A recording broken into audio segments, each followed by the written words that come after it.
নমস্কার বন্ধুরা, welcome to Tinni unplugged. আমি তোমাদের সঙ্গে তিন্নি। আজকে এই ভিডিওতে আমি তোমাদের সাথে আমার একটা এক্সপিরিয়েন্স বা একটা বেঙ্গলি ব্লগ যদি বলো, শর্ট ব্লগগুলো ধরতে চাই পাসপোর্টের ওপরে। পাসপোর্ট মেনলি অ্যাপ্লাই করা হয় যেহেতু ইন্ডিয়ার বাইরে যদি যাও কেউ, তো সেক্ষেত্রে পাসপোর্ট লাগে। তার উপর তো ভিসা লাগবে, সেটা বিভিন্ন দেশের ওপর নির্ভর করে কোন দেশে ঘুরতে যাচ্ছ বা কোনো কাজে যাচ্ছ। তো পাসপোর্টটা আমার কাছে এসেছিলো, যেমন আমি অ্যাপ্লাই করেছিলাম অনলাইনে। করার পরে আমাকে ভেরিফিকেশান অনেকগুলো করতে হয়েছে, করার পরে আলটিমেট আমার হাতে এটা এসেছিলো। আর আমি এটা আনবক্সিংও করতে শুরু করেছিলাম, তো সেটারই ব্লগ তোমাদের সামনে তুলে ধরছি। আমার পাসপোর্টটা হাতে এসেছে তাও অ্যাপ্লাই করার মোটামুটি প্রায় 1-1.5 মাসের পরে, কারণ আমার পুলিশ ভেরিফিকেশানের জন্য পুজোর সময়টা করার কথা ছিল, কিন্তু পুজোর সময় তো ওদের টাইম থাকে না, তো পুলিশ ভেরিফিকেশান অনেক লেট হয়ে যায় বলে হাতে দেরি করে আসে।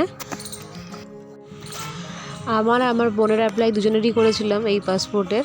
তো পাসপোর্টের আমার এই অ্যাপ্লাইটা 2022-এ হলেও এর ডেডলাইন আছে 2032, মানে পাক্কা 10 বছর। তবে এই পাসপোর্ট করতে আমার কাছে 1,500 টাকা খরচ হয়েছে। আদারওয়াইজ আরও টুকটাক খরচ তো থাকেই, যাতায়াত খরচ, ভেরিফিকেশানের সময়, এসব তো আছেই।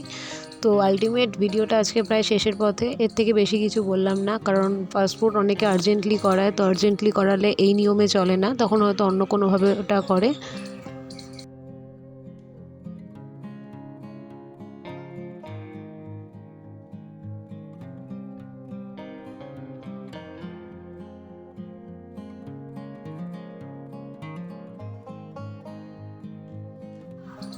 ভিডিওটা কেমন লাগলো অবশ্যই জানিও। আমি জানি এটা ইনফরমেটিভ ভিডিও আছে, হয়তো পুরো ইনফরমেশান এখানে পাবে না, কারণ আমি যেটুকু আমার এক্সপিরিয়েন্স থেকে বলেছি সেইটুকুই থাকছে। আর আমার ফেসবুক পেজটাকে লাইক করে দিও।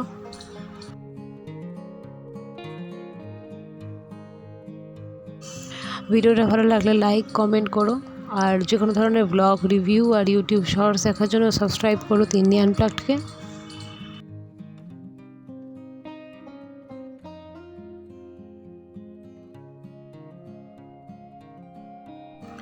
Thanks for watching Tinni Unplugged.